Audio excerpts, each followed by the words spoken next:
महाविकास आघाडीच्या अनेक नेत्यांनी मतपडताळणीसाठी अर्ज केला आणि आता युगेंद्र पवारांनी सुद्धा मतपडताळणीसाठी अर्ज केलेला आहे। युगेंद्र पवारांचा मतमोजणीवर आक्षेप आणि बारामतीमध्ये युगेंद्र पवारांचा अजित पवारांनी पराभव केला।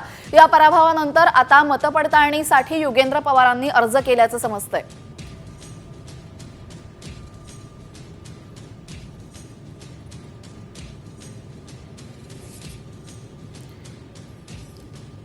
तर याच संदर्भात आमचे प्रतिनिधी मंगेश कचरे यांनी युगेंद्र पवार यांच्याशी बातचीत केलेली आहे। आपण पाहूयात नक्की त्यांचं काय म्हणणं आहे। युगेंद्र पवार यांनी आजपासून मतदारांचा आभार दौऱ्याला सुरुवात केलेली आहे। युगेंद्र पवार आपल्या सोबत आहे, आपण त्यांच्याशी बातचीत करणार आहोत।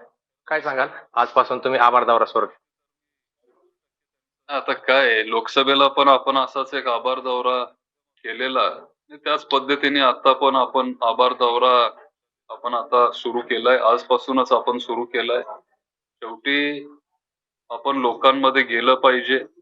पवार साहेबांचं आम्हाला हे शिकवण असतं की जी लोक तुमच्या सोबत होती आणि नव्हती त्यांच्याकडे परत एकदा आपण गेलं पाहिजे। आपण मत मागायला तर जातोच, प्रचार दौरा आपण करतोच, पण आभार मानायला पण आपण गेलं पाहिजे। आणि जरी आपला पराभव झाला असेल तरी भरपूर लोकांनी, म्हणजे 80,000 लोकांनी आपल्याला साथ दिली, हे पण विसरून चालणार नाही। आणि ती जे 80,000 लोक आहेत ते जे सत्तेत आहेत त्यांच्या विरोधात जाऊन हे तुम्हाला साथ देतायत, आणि हे आमच्यासाठी खूप मोठी गोष्ट आहे। आणि जे आपल्या सोबत नव्हते, काही कारणामुळे असेल, त्यांच्यावर दबाव आणला गेला असेल, भरपूर काही गोष्टी झाले, त्याच्यावर म्हणजे आता भाष्य मी करत नाही, पण परत एकदा लोकांमध्ये गेलं पाहिजे आणि त्यांचा विश्वास आपण परत एकदा कमवला पाहिजे। जे आपल्या सोबत होते आणि नव्हते त्यांना जाऊन फक्त आभार मानलं पाहिजे। त्याच्यामुळे हा आभार दौरा आपण खरं तर काढतो। यावेळीचे निकाल देखील संशयास्पद लागल्यात अशी चर्चा आहे। अनेक दिग्गजांना पराभवाचा सामना करावा लागला, याविषयी काय सांगा? नाही, खरं तर संशयाचं वातावरण आहेच, संभ्रम आहेच। जर फक्त मी एकटा असतो ना तर मग वेगळी गोष्ट आहे, कारण शेवटी आमच्या समोर एक मोठी ताकद होती।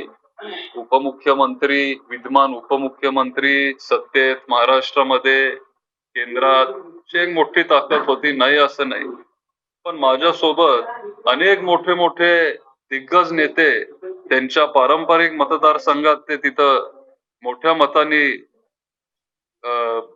पडलेत, हरलेत। आणि त्याच्यामुळं कुठंतरी आता हे संशयाचं वातावरण आहे। फक्त मी नाही, जर बारामतीतच झालं असतं तर ठीक आहे, समजून घेतलं असतं, पण अख्ख्या महाराष्ट्रामध्ये, महाराष्ट्राच्या इतिहासात असा निकाल कधी कुठं लागला नव्हता।